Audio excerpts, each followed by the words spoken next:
News Alert. Moments ago, we received this together.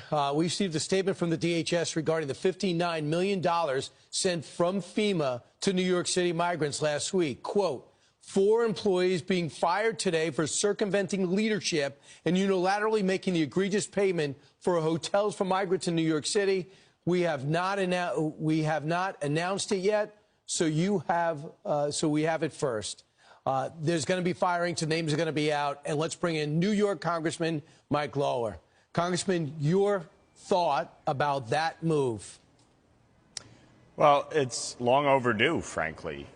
These funds have been misappropriated going back to the Biden administration, and New York City, a sanctuary city, has been wasting billions of dollars of taxpayer money, billions with a B, to provide free housing, clothing, food, education, and health care to illegal immigrants, including criminal aliens that are here illegally. And so, I applaud, frankly, DHS for taking action to stop these payments under President Trump's leadership, because we have incentivized cities like New York and states like New York, a sanctuary state, to allow this to continue, and it has to stop. Look, it cost New York, and it's a little selfish of us, billions of dollars because the water was wide open for 4 years. And the mayor that spoke up got exiled in the Democratic Party. Ironically, he's about to be, I guess, in a way, pardoned or protected by this president, who sees a lot of the targeting of Mayor Eric Adams as the same thing that happened to him. No question. Eric Adams spoke out against what the Biden administration was doing. He said that the migrant crisis was, quote unquote, destroying New York City. Kathy Hochul authorized billions of dollars of state taxpayer money to pay for all these expenditures. Meanwhile, she's fleecing hardworking New Yorkers $2,500 just for the privilege of driving to work.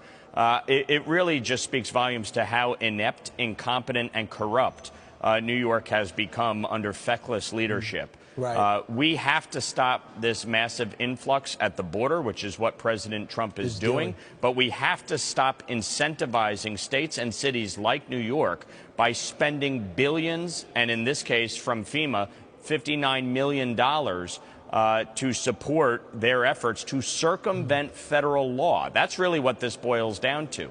States like New York are circumventing federal law, allowing illegal immigrants to get benefits and access to taxpayer money. All right, so let's talk about something else that's just bizarre that's happening in New York. New York's top court set to consider non-citizen voting in New York City elections today. Get this. Non-citizens, you don't belong here, you're not registered, blowing off court appearance, doesn't matter. That would add 800,000 non-citizen voters. Why is this even a discussion? It shouldn't be. New York Republicans fought back against this effort several years ago. We were victorious in the lower court and the appellate division, and now it goes to the Court of Appeals. Unfortunately, I'm a little bit concerned because the New York Court of Appeals has been corrupted by Kathy Hochul and New York Democrats. This is why they tried to gerrymander our maps again last year. They added people who are way too progressive for the court to try and move the court in a different direction. I am concerned, certainly, that the Court of Appeals will make a political decision and not follow the Constitution. It is very clear. Non-citizens do not have the right to vote in our elections, period. There's a reason New York is a sanctuary state and city, though. And the reason is they want illegal immigrants counted as part of the census. That gives them more congressional seats, and it gives them more electoral votes.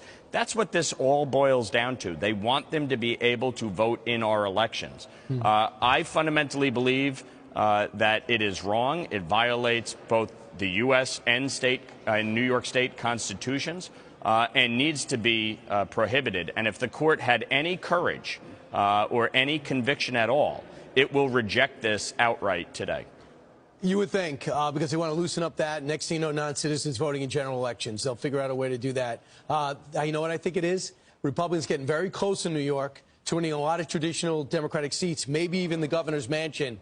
And they got to start letting everybody know that we're going to have to maybe bend the rules a little to stay in power. Mike Lawler, thanks so much.